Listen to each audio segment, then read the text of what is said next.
And welcome everyone to another episode of Who's Got Clout, hosted by Clout Forum. And our hosts today are the wonderful Alex Roken, who is the founder of Clout Forum and my fabulous partner in crime in bringing these amazing people on for these deep dives and conversations with some of our favorite creators on the platform. And my name is Mark Bentley. I'm tuning in from West Australia. And today's guest is the magical Dr. Kat Cohen. How you doing, Kat? Welcome to the Doing show. well, thanks. Thanks for having me. Oh, we really appreciate taking the time. And so, Kat, before I get started, I just want to read out for the little thing we've got written up for you for people that may not know you. I was just saying before we started, it's so strange how, it feels like I've met you, I've known you, and this is the first time I've actually spoken with you, but just because we're on the platform all the time. So I think for a lot, we get to know each other on the surface. So for those that don't know Kat, here's a little bit of her background. So Dr. Kat Cohen is the founder and CEO of IvyWise, the premier educational consulting company providing college admissions, tutoring, mentoring, and research services to students and families worldwide for over 20 years. Cohen is an avid BitClouter and hosted the first Cloutsgiving, which I think all of us remember seeing, and sadly was a long way from down under here, so we couldn't make it. Bringing together various BitClout and cryptocurrency influencers and disruptors. She is passionate about the potential for the blockchain to disrupt old world models, and is excited to bring her knowledge and expertise into the decentralized world. Now that description right there, Kat, just makes you one of my superheroes. So first of all, most important question, how are you doing? How's things? I'm doing really well. I'm based in New York City, so that's where I am right now.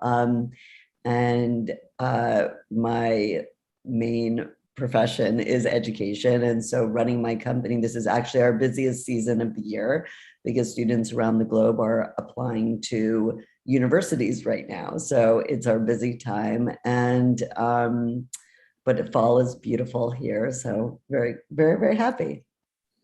Nice. So the fall always brings a bit of romance.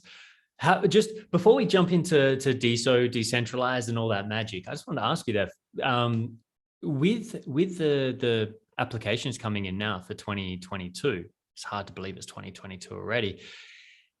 How has that been over the last couple of years with COVID and everything? Have you noticed a change in how that's all happening? Has it been pretty intense? So there's been a lot of changes in my space to university admissions. We focus on university admissions in the US, UK, and Canada, but we work with students in over 59 countries.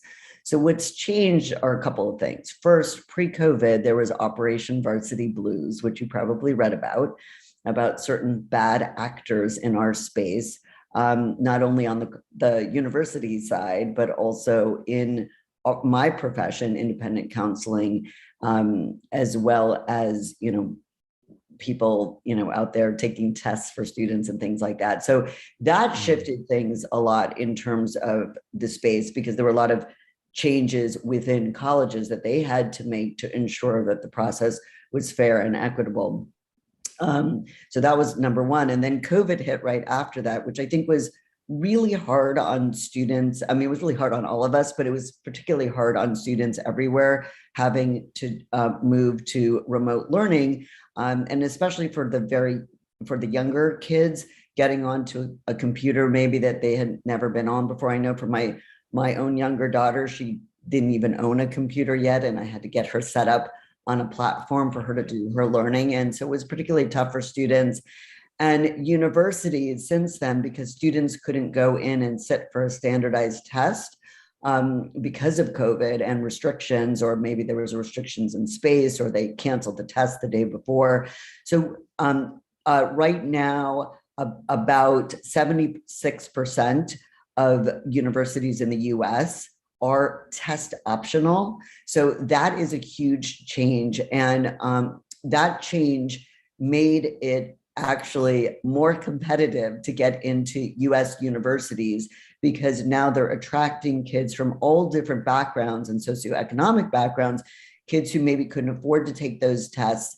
And now they're getting even more applications. And I don't think that they were necessarily expecting that. So the admit rates have gone even further down.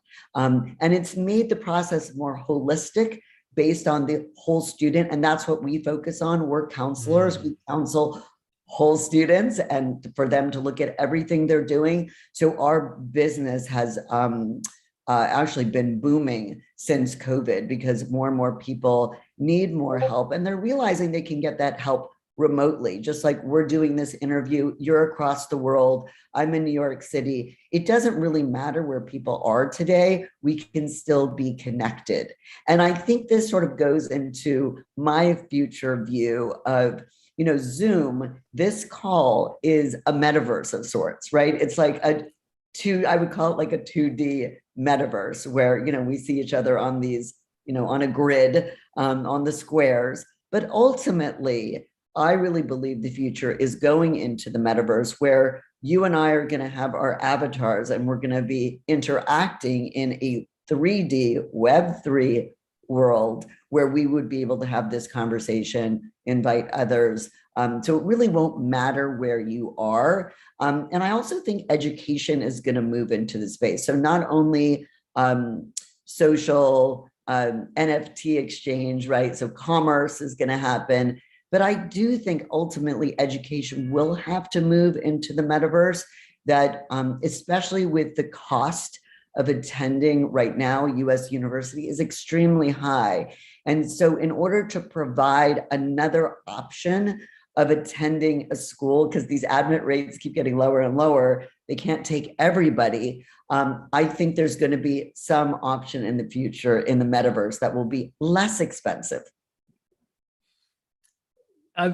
I have to say that I did a little bit of looking into and listening to some of your talks and different things. And I've heard you mention this metaverse, and straight away I was sitting there thinking we're going to have a great conversation, because it's one of the things that I love about DSO. It's about everything that's happening right now is we're really seeing this bridge happen, right? Where what was once, Ready Player One, Hollywood, fantasy, we're really seeing those pieces move in. And so this is something I'm really interested in, with all your experience in education, do you see a kind of decentralization for universities, like something along those lines? Well, I definitely see there, like in the near future, there's going to be some kind of split off. So I don't think Harvard University or Yale University is just going to disappear, the actual physical university. I still think you're going to be able to get what I would call the more country club experience, right, on campus, if you pay for that. But I also think there's going to be another version of getting an education in the metaverse where you pay a lower fee and you still get the education, you still get the certification from the university, and you're still going to get socialization. I think this is really important, and why I'm a big believer in DeSo, in the blockchain and in decentralized social media, because in the metaverse, like I think that we're going to encounter each other. So let's say you and I are both students at University X. We would have a badge, and this is something I'm working on the side. It's my side hustle.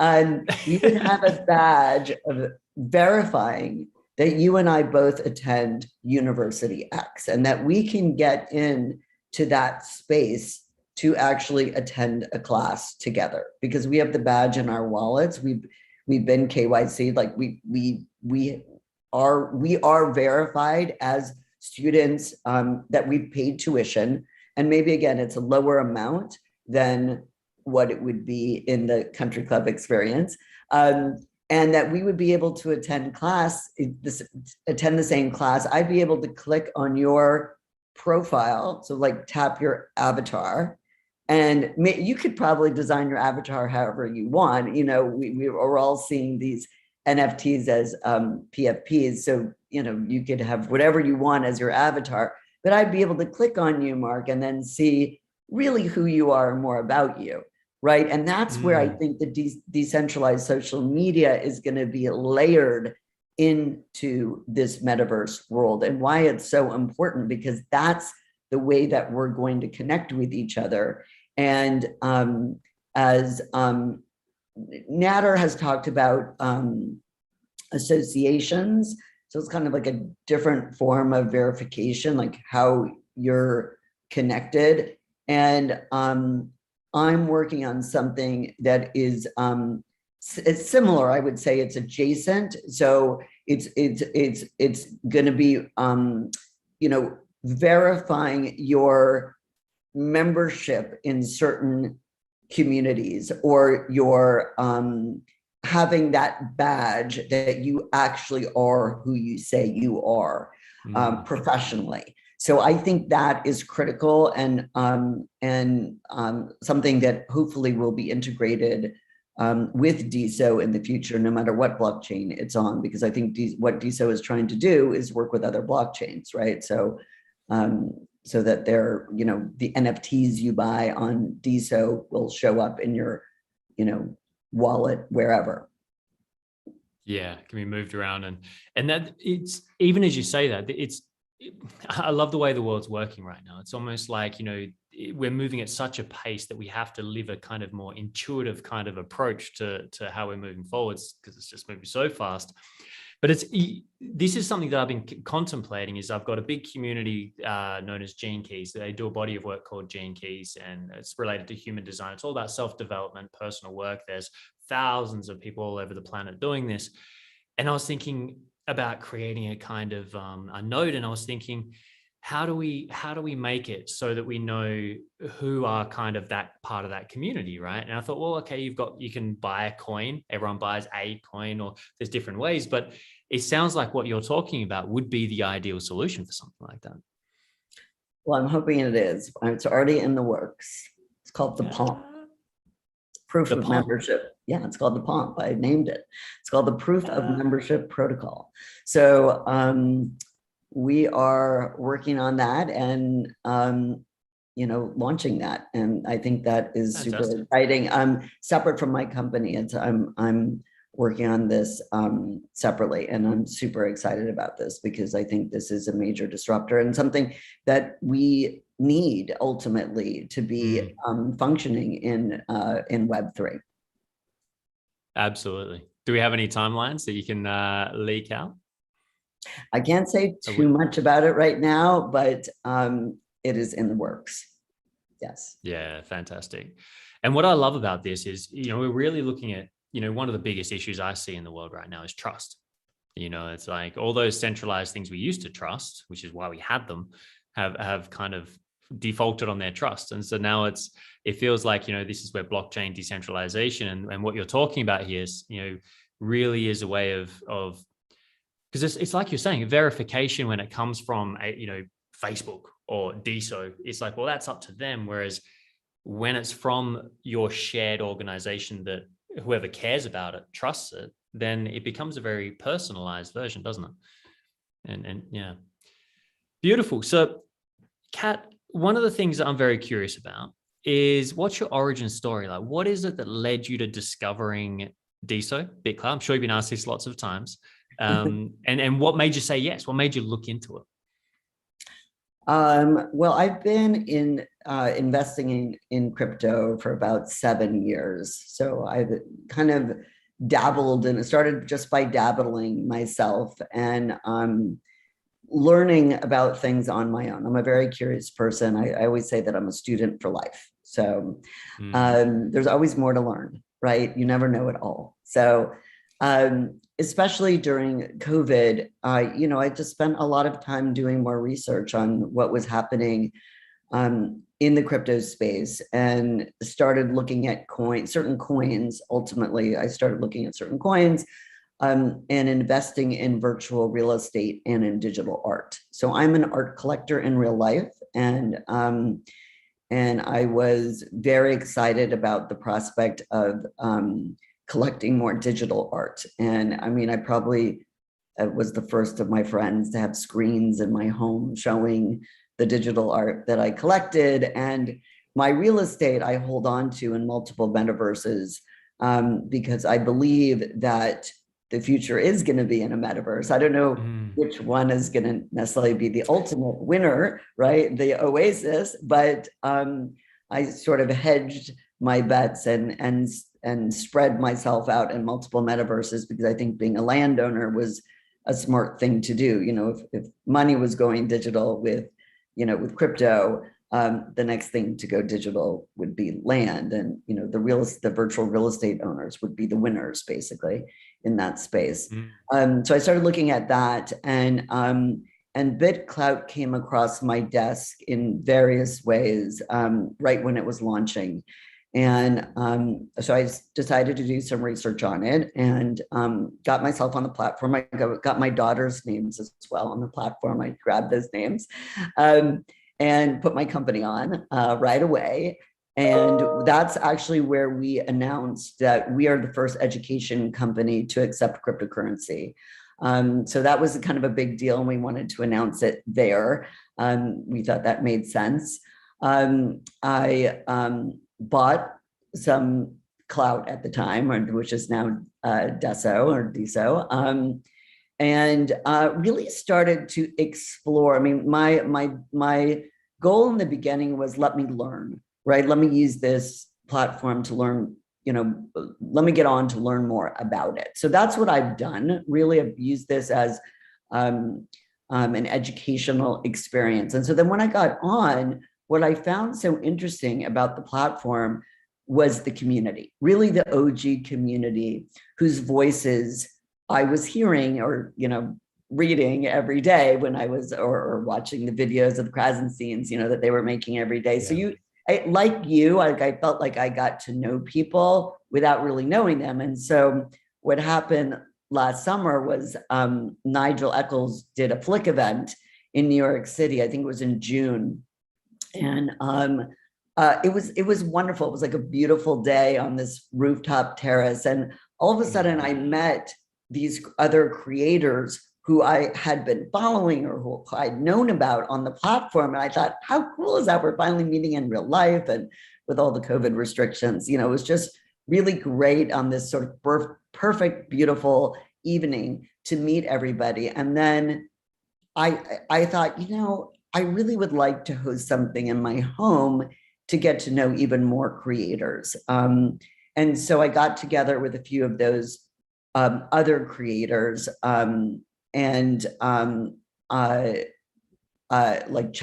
Chet Belong, Michael Lee Rowland, Josh Pizarro, Thor Torrens. So we got together and wanted to put together an event at my house. I wanted to host that event. And it came about really quickly, obviously, because it was during the summer and it was coming up quickly. So what was originally just going to be sort of a dinner with maybe, 20 creators or even fewer than that, ended up becoming this party with 50 people. And I lovingly call it the BitClout bat mitzvah, because I got so into it that it was like planning a major party with swag and fun drinks. And, obviously there was, music and dancing and all this great stuff afterwards. So, when I do something, I go all in. And I thought it was going to be a great way to get to know all of these creators. And I see Nirvana saying, I was there, and Nirvana came. Hey, Nirvana. She's so awesome. So it was really something that I wanted to do as a give back. That's why it was called Clout's Giving. I still want to highlight the creators who were there. And for me, it gave me the opportunity to get to know all these different creators with different backgrounds who all have different strengths and different talents. Everyone was, just lovely and amazing. And it was a big deal for me, because normally I don't open up my private home, to people I don't know, actually. Just really, most of the people were strangers. I hadn't met them in person. And I think I see Salil on here too. Salil Sethi, who was there, he's incredible. So it gave me this opportunity to get to know all these different people doing wonderful things, not only in their own lives with their own businesses, but also on the platform. And so it was such a great, for me, it was an incredible event. And hopefully something that we'll do annually, even if we have to change the name to Decent. As Nader said, he said he would come to the next one. We probably have to do the next one in Los Angeles. But it ended up, that really solidified. I saw how dedicated people are to the platform. And I think that for me, I see I'm very bullish on the future of decentralized social media. So I'm hopeful that this is the platform. I know there's going to be other platforms out there as well, but this idea of decentralized social media, it is the Web3 next step where we're going. I truly, truly believe that. So anyway, just getting back to the all the creators that I met. You really feel like the community, so social media, creating a community is in real life is really important. And especially in the times of COVID, I think coming out of COVID, it was like, wow, having that in real life community that you see on the platform really solidified it for me. And I thought, these people are all doing incredible projects. And this is a very strong community. Yeah, it just, even hearing that makes me smile. And I just want to read out, it was actually Salil, big shout out, brother. He's watching on YouTube. So Alex just posted his comment here. He said, and it was some party, Loved attending it. Thanks for hosting the most memorable DSO BitClout event. So there's a little bit of feedback from the field live in action. So, and while we're on that note, thank you everyone who's tuning in live. It's really great. Always helps have that energy around. If you've got any questions for Kat, chuck them in the chat. Alex will help me keep track of them, and we'll make sure we leave a little bit of time at the end to ask some of the crowd questions as well. But yeah, the FOMO was real deal at that moment. I think it was all around the world. I was watching all the action happening in America, sitting there, because I recognized very early on, very similar, Kat, that this seems to be it. And I think by the way, anyone who wants to know more about the dinner you had with Nader, you've done a great little interview with the Krasensteins, which is on YouTube. So it's on YouTube there. So if you guys want to go deep into hearing about that. But one thing I wanted to touch on is in that interview, you're talking about how, his character, Nader's character, of who he is. And so for those that haven't seen that, what's your nutshell impression, and what impression has he left after that dinner for the future of DSO? Well, I think, what was really great is that he doxed himself before the dinner. So having heard him do interviews, do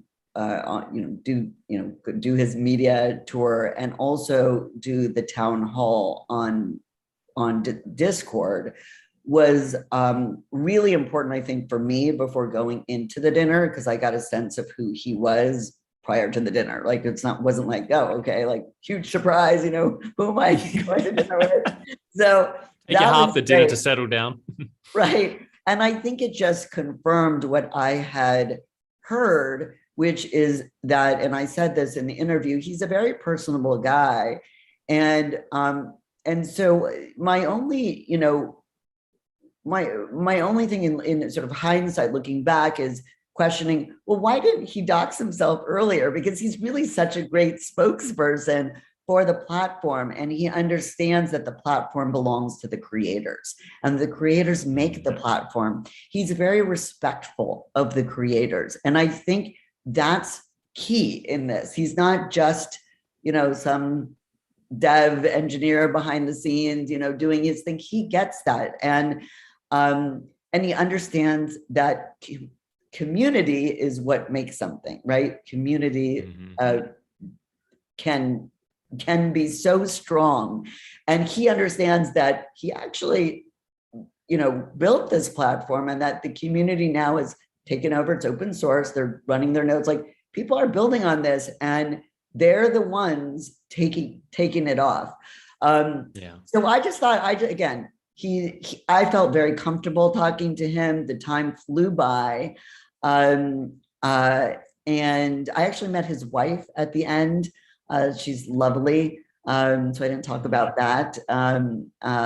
She's was just a lovely girl, and it was really nice. It was just like having a dinner with someone who, first of all, I obviously have a lot of respect for, to create something like this. And then I think it was like that meeting of the minds, because we see in many ways the future in a similar way. I think that there's something, like we connected on what's coming up next. Yeah, it really feels, because the more I've heard you speak about your vision and how you see it, it really does feel like there's like almost like a collective vision that we're all, people are tapping into, and with different bandwidths and ability to bring it through. And it's amazing to see that starting to come together. And one of the things that when I saw, and is it pronounced Nader or Nada? Nader? I think you pronounce it Nader. Nader. Yeah. Gotcha. I'm going to work on that one. So I think one of the things that struck me was how genuine and authentic his body language, his expression, that he's very transparent, open. And, because very early on, before we did the bomb and went on, I devoted, because I saw the same thing, and I said, you know what? I'm all in, because I saw this is the opportunity to liberate creators in the world, right? So when I saw him come out with his face and when I saw him speak, I swear, Kat, I almost cried. I think I did cry because for me, it was like, we didn't know who that was, right? And then all of a sudden, when we saw someone so genuine spearheading this incredible movement, it made me think that, like Nada is like to DeSo and socials, what like Vitalik Buterin is to Ethereum, this visionary that's leading the way. So that was really exciting. Yeah, no, I think he is the perfect spokesperson for the platform, which is great. He's does need to build his foundation board, and what's interesting, I mean, it's a small group of devs who did this. This is incredible, really, what they created. Really in a stealth and lean and mean, to a team. That was it's pretty awesome. So I have a lot of respect for what he's done. And again, I see, and I'm hoping it's this platform, decentralized social media will necessarily be a part of the metaverse. It has to be a part of the metaverse. And we're just so at the very, very, very beginning of it. So everybody who's even listening to this or even on this, we're so early. And I think we're really going to be, at the forefront of this. We're going to be the leaders of the future, and we're going to have to teach others. And so part of my own personal mission is teaching others. And we're in my company right now writing a course on blockchain technology, cryptocurrency, and NFTs. I want to teach kids about this, so teenagers especially about this. But I realized too, I also have to teach my own peers, because many of my peers have no clue what I'm talking about when I talk about crypto or blockchain technology or decentralized social media or having a MetaMask wallet. What's that? Like, a lot of people don't even know what this is. So, as an educator, I think it's important for me to educate others.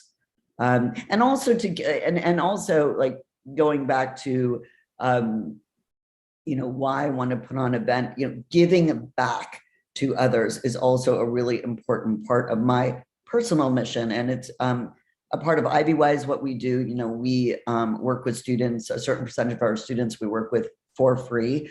And we help build schools around the world. That's one of the things I'm doing. But if I can think of ways, like if I look, a lot of times I'd like to do this exercise, like and it sounds a little bit morbid, but if you're on your deathbed and you're looking back on your life, what are you most proud of, right? What are you going to be most proud of at that moment, right? So I want to make sure that, number one, what is my give back? What I'm very privileged and to be in the position I'm in. I've worked extremely hard. I haven't had handouts. I certainly have worked my butt off for many, many years to be in the position I'm in. So I want to be able to give back to others. I want to be able to educate and teach others, and I want to have some leave behind in the world. And if I can do that and change the world in the small way that I can, that is what I hope to achieve. Yeah, I saw that on the websites, and I saw all the different projects you guys are supporting and putting towards, and that's fantastic. So I really appreciate everything you bring to the table, Kat, and that you take the time, because like you say, this is the busiest time of the year for you. You've got the business, you've got a family, you've got all these different things. And I think this is one thing that just continually reinforces my love for this platform, DeSo. And I'm not a big fan of social media in general until now. Now I'm like, oh, this is what it looks like, right? Is seeing the community, seeing the generosity of time, the generosity of spirit, that people like yourself, who could be very busy, happily doing many other things, that you're giving to the community. So we really appreciate that. Now, I've just got a question here from Darian, who's popped it in here. So we're going to crowdsource decentralized questions. He says, now knowing the details of the Octane Fund, what are your expectations for the next fund that will reward early and consistent DeSo creators? So I think it's the question on a lot of creators' minds. I think that is a good question. And they have, I think until Natter builds the foundation board, I think the board is going to be responsible for disseminating the funds, right? So they're going to have to make decisions on where those funds go. So until he fills that board and there is a clear plan going forward on those decisions, I don't think we know. And I've heard that because I've popped into a couple of Clubhouse rooms, heard some of the frustration of the creators who've been on there since the beginning, who do want to be compensated for the work they're doing. I think there has to be transparency once this, I think he's got to, number one, get this board together very quickly. And number two, start disseminating the funds in a really thoughtful way, and needs enough, I guess, educated people in that group to understand how to do it and how to do it in the right way. Because I think even if you ask Natter, going back to the beginning, they sort of opened before they probably should have, launched before they should have. He probably should have doxed himself earlier, right? Because he prevented him from kind of doing the good press. So now that he's out, he can do great press, and that's important for the platform and bringing on new people, onboarding new people. So I think it's just about getting the right team together to figure out who really should be getting those funds and what are they going to be used for, and having more transparency there, I think, would be helpful. Fantastic. Yeah, I hear you loud and clear there. And as you say, because if it comes from just the one person, I mean, people are going to be. It's such a hard job, right? I've really had a lot of compassion for Natter and his team, that doing something so grand, so big for the community, for the world, yet also being attacked constantly from many sides because people don't know the story, they don't understand. But it's a challenging task, isn't it, to do something so cutting edge and new and get it right. So I can understand a proper team of people to share that load is going to be really important. Right. And I think he acknowledges that there have been mistakes made along the way. I mean, this is an imperfect process. And I think I heard in a couple of Clubhouse rooms some real, a lot of complaining from the creators. And I think that the creators also should remember that this is new and nobody has all the answers. Mistakes are going to be made along the way. We're entering a new world here, this Web3 world. And so I would encourage people to be patient. I would encourage people to, not give up or on this platform, and to, if they have believed in it and are working on things for it, they should just continue to do the work they're doing, and understand that the whole process is not going to be super smooth, as most things when you're starting something new. It's not all, butterflies and rainbows every day. So I think people need to have some understanding of that and take a deep breath, and all will hopefully be okay in the future if they stick to what they're good at and what they're doing. Yeah. I think that's wonderful advice, and I think we could all do to take a moment every now and then with that. And as you're saying that, it makes me remember I've got an 11-year-old son, Felix Hurricane, and when he was born, we actually had a home birth, and I remember I had a very deep experience of birth, was around every bit of the grittiness of it all, and it makes me think it's like startups. It's like birth. It's a beautiful thing. It's such an exquisitely beautiful thing, but it's gritty. There's going to be some fluids flying around you're not going to like necessarily, you're not used to, and so it's going to take a bit of adjustment. And I see it's like I think the techniques used in birthing to help move through the process, I think those techniques are just as appropriate for for those moments where you're getting pissed off at the platform, right? Right. And I think it's a way, I spoke about this at the dinner that I had, but it's just looking at the glass as always 100% full. And I think people don't do this enough. They either think the glass is half full or half empty, but the reality is the glass is always 100% full. It may be partially full of liquid and partially full of air, but it's 100% full. So look at what you do have and be appreciative and grateful for the things you do have in your life, instead of, if you are constantly focusing on what you don't have or what you think you're owed, it's just like a lot of negativity. You know, I always tell my students to do this too. It's like, shift your perspective for a second. Look at what you have, the good things that you have. And when I like thinking about community and relationships, so the relationships that people have made on the platform, those relationships have value, and people forget about that. So let's put the financial thing aside. The relationships are valuable in themselves. I can't remember if I talked about this with the crowds and scenes, but there's a YouTube video on this TED Talk that I give to a lot of people called "What Makes a Good Life?" And it's about the longest longitudinal study done at Harvard University, and sort of what makes you happy in life, what makes a good life, what makes you happy and actually also healthy. And it comes down to relationships, the quality of your relationships, which is, again, why I wanted to gather those creators together, because it's all about relationships. Relationships at the end of the day make us happy and healthy and actually make us live longer, believe it or not. So try, you know, when I hear a lot of complaining about not getting funds, you know, like from the Octane Fund or this or that, sometimes it's great just to shift your perspective and think about, well, I have these relationships now because I'm a part of the DSO community. I'm on this platform, and those relationships are really valuable. And try to sort of shift your thinking, and you will realize, and by the way, this is just a great TED Talk to watch. I think it's like 12 minutes long. So it's short and easy. I think it will change the way you think about your life and the world. And you realize that there's more important things than just the dollars or fiat or crypto in your bank account.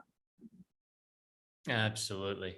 Absolutely. I'm so glad you touch on that and go deep on it. It's, I mean, just right now, right? Like this relationship, the ability that I can connect with you in New York, that, you know, our worlds would be so apart in normal ways, yet this relationship, and, you know, I'm getting so much from this, you know, from this experience, enriching, that money can't buy.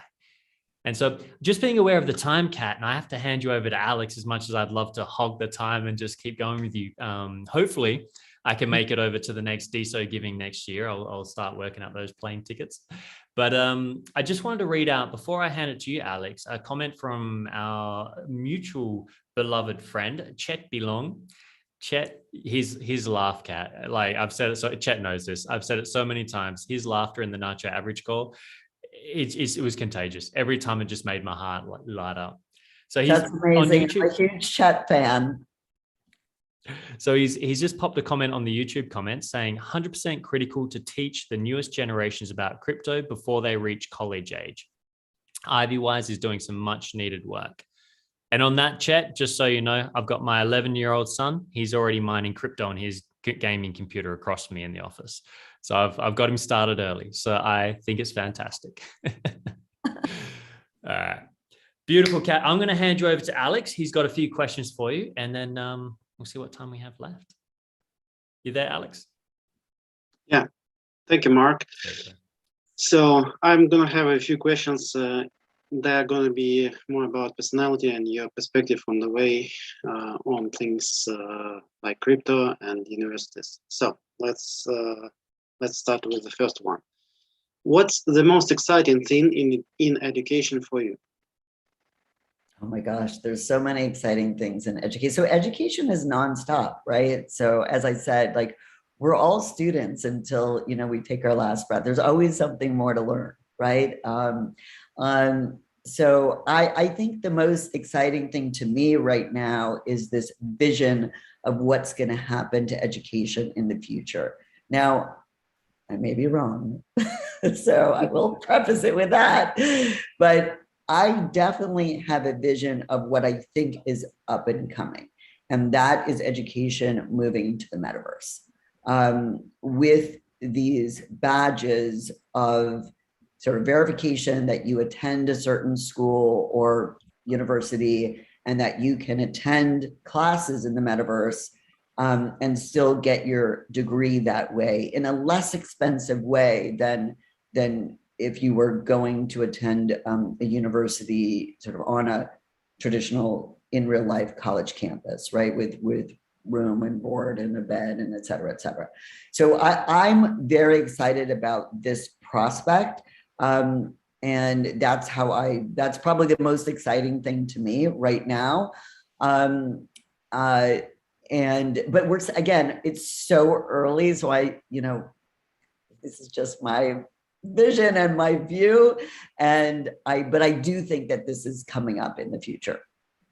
Wow, it's so amazing that you have such clear vision for the future of education and how it's going to be. And from my point of view, it's just awesome that you are part of it and you are building it. And so we are talking about the near future. So it's not now, but from my point of view, you obviously, your way of thinking and your scope of activity is at global level. And it's interesting to know which one thing would you recommend to universities around the world to adopt from crypto space as soon as possible now? So one of the things that would like universities to adopt is this verification badge of someone who is either one, attending the school, or number two, has graduated from the school. We're actually starting with people who have been KYC'd and verified in terms of graduation, that they actually are who they say they are, because there is nothing like this that exists right now. So this, I think, needs to happen. And I think schools should adopt this because it's a way, and it depends on how the smart contracts are written, but I have a plan on how to do that, where there is a benefit not only to the person who graduated from the school, but also to the school itself. It seems to me that we just need one rock that will push the whole other rocks to roll on this. And yeah, absolutely agree with you on that. Yes.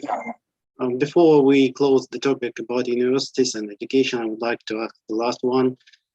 Could you share one tip on how to be selected to Harvard, MIT, or Stanford University? Just one secret. Others will be paid. So the most important word, like takeaway, and that also sort of applies to, I would say, everything you do in life, is impact. What kind of an impact do you make in the classroom? So do you raise the level of learning for your peers? Are you responsible for your work? Are you making the classroom a more dynamic place with the things that you're contributing every day? Are you kind? Are you polite? Are you helpful to others, right? Are you going to see your teacher outside the classroom? Do you go above and beyond your assignment? So impact in the classroom, impact in your high school community.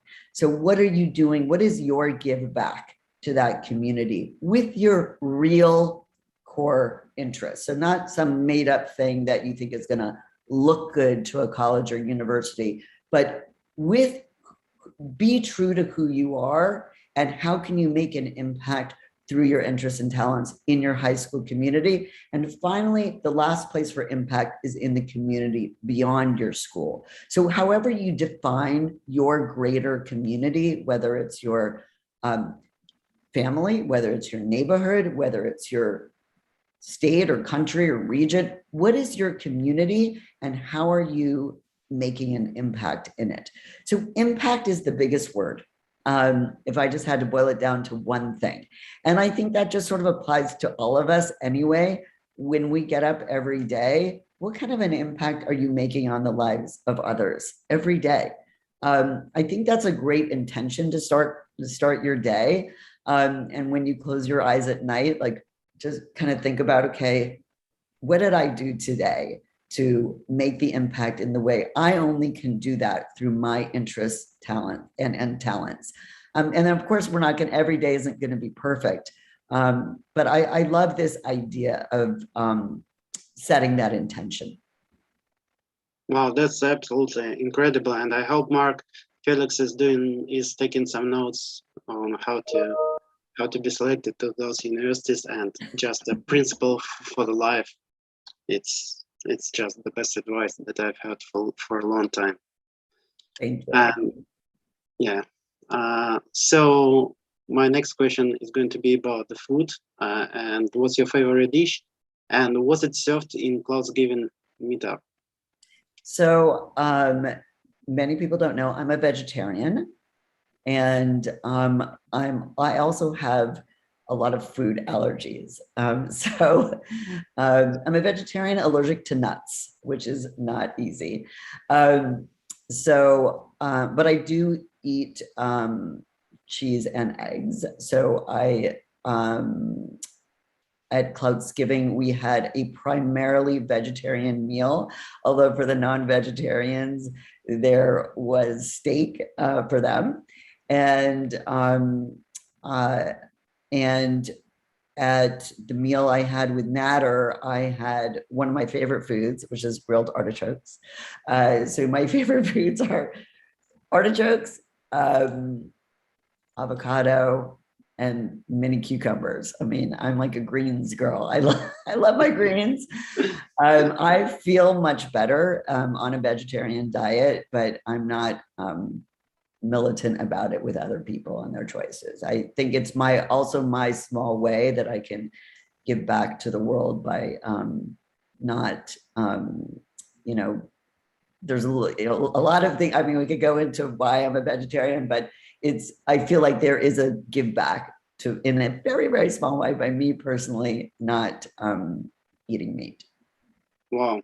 Thank you so much for sharing it, because I think it's important to hear it for us, because for sure there will be some other meetups and they will know that what they should serve for you. And I still manage to eat a lot. I mean, I'm an eater, so I still manage to eat a lot of things, but I definitely feel better. I feel sort of better, lighter, more energetic, and stronger, actually physically stronger, eating a vegetarian diet. Speaking about physically stronger, this is exactly my next question. You are obviously doing a lot of sports. And my question is, have you been doing it since your college time? And did you have any specialization in sport that time? So I grew up playing sports, and I grew up as a tennis player, actually, and played in the 16 and unders. My dad was a professional tennis coach, and there's actually a movie coming out in a month called King Richard, about the Williams sisters and my Venus and Serena Williams. And it's produced by Will Smith, stars Will Smith. And Tony Goldwyn plays my dad, who was coaching McEnroe at the time, and then coached these girls. And I saw the film last night. I got to go to private screening last night, which was pretty cool. So I grew up playing tennis. And then gave up tennis for dance when I was in high school. And then I was a professional dancer for a pretty long time. When I graduated from college, I performed with the National Ballet of Senegal. So I did all different types of dance, from ballet to modern to hip hop to jazz to West African ballet, which is where like the origins of hip hop come from. And then I performed when I was at Yale. I performed with a local company there. And today, it's funny because both of my daughters are dancers. And my younger one dances with a professional company and has also danced with Alvin Ailey. And she's now also in a hip hop company. And my older one also dances. They're funnily enough, they're both dancers. But I don't dance anymore like that. I do a couple times a week, some fitness workouts really from home. And I've been doing this class online called Baby Mama Fit with Star Hawkins. I'm a huge fan of hers. She's out of Miami. You can find her on OnlyFans, and she does probably one of the hardest core classes I've ever done, and I love it. And if I can make it 3 days a week, I feel like I'm a champ. Oh, just blowing my mind. I'm speechless. I have 2 more questions, but at this point, I just don't want to proceed. But I'll try, nevertheless. Okay, let's cut it to the last one, not 2. So, what was my question is about your questions. You did some amazing job with NFTs on the platform, and I'd like to stress it for the community and mention the one NFT that you've organized, asking community to provide some questions for the dinner with Nadia. And what was your favorite question from the community that you remember? So thank you for bringing that up. So one of the things that I've been doing, since I got into NFTs pretty early, was testing out how to create utility NFTs that no one had done before. So part of actually Clout's giving, when BitClout at the time announced that they were launching their NFT platform, one of the things that I wanted to try was selling tickets to the party and see if that would even work. Could we even sell, a utility NFT like this? And I believe, given the research I've done, that those were the first tickets to a house party ever sold, were for Clout's giving.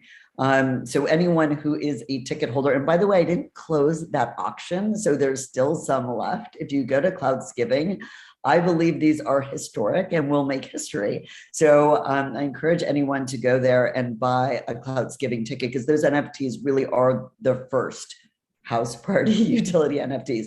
So when Nader, then of course, after that, Nader offered this dinner, right? And this utility NFT, I bid on it. And so then I turned around and said, okay, wouldn't it be cool to sell questions to Nader? And there were other people on the platform also who encouraged me to do that. So that was great to sell. And these questions, the 20 questions, are really the very first NFTs sold as an opportunity to ask someone a question. And what I find really fascinating is that this still hasn't been adopted. If you think about all the celebrities out there and all of the musicians or people out there that we know, why aren't they selling utility NFTs like this? An opportunity to ask them a question, an opportunity to get a special photo of them, an opportunity to have dinner with them. We're not seeing this yet, but I think we will start to see this. So those 20 questions are also historic. They're the first of their kind. One of my favorite questions was, and I forget the exact wording of it, was what don't you do well and what do you need? And I thought that was a great question, because it is going to give Nader the opportunity to really think about, okay, what does he need? And then where can the community help with those things, right? Because that would be the response. Nader promised me he's going to answer the 20 questions. It's been already not quite a month, but it's been some weeks, and he needs to answer the questions, and he knows he needs to answer those questions. So I'm hoping I'm going to get the answers pretty soon and get them back to the NFT winners. But again, have patience, because this is all new, and I know he will do that. So I'm looking forward to his answers. Wow. Huge shout out to Nadia. And Nadia, please answer questions as soon as possible. Yeah, thank you so much. And the last thing that I would like to mention is, from my point of view, you should make an NFT of NFT of these questions. So you can fix it in the history. I mean, Yeah, so I'm working with Gabriel DeSante Sante on this and creating a virtual gallery where you're going to be able to see the NFTs and those questions. So I'm very excited about what they're actually going to look like at the end, because it'll be like a 3D gallery that you'll be able to go through and you'll see the questions. And again, I think they're historic, and Nader is really the first celebrity in that sense, you know, to that people were actually bidding to ask him a question. I mean, think about this. This is really interesting, that he is the first person in history to have people do this. And I just think that's amazing. And hopefully he feels proud. And I'm excited that it actually worked, you know. And again, I was doing it, it really has nothing to do for me about the money that was being earned. It was more about the utility and can I prove out a concept. And the concept was proved. So that was great. Yeah, this is something that should go to the Wikipedia page for sure. Okay, thank you so much for answering all my provocative and very strange questions. You've done well, Mark. Thank you so much. Alex, we love you, man. I tell you, Kat, Alex has been such a godsend. It's he's really helped me find my place in the community. And Alex, thank you so much.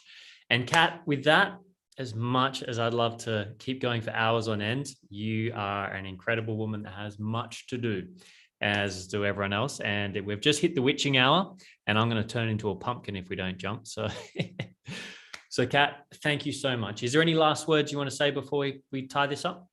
I just want to thank you for giving me the opportunity to speak today, and look forward to seeing you at Deso Giving in Los Angeles with Nader in 2022. Fantastic. It's a date. All right. Thank you everyone for tuning in. You guys have been great. Thanks for all the comments and messages and the rest.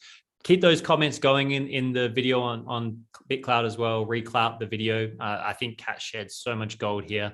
And yeah, keep an eye on Clout Forum. We're coming out with these interviews regularly, and love getting to meet all the creators on the platform. So Kat, thank you again, and everyone else. We'll see you next round. Bye.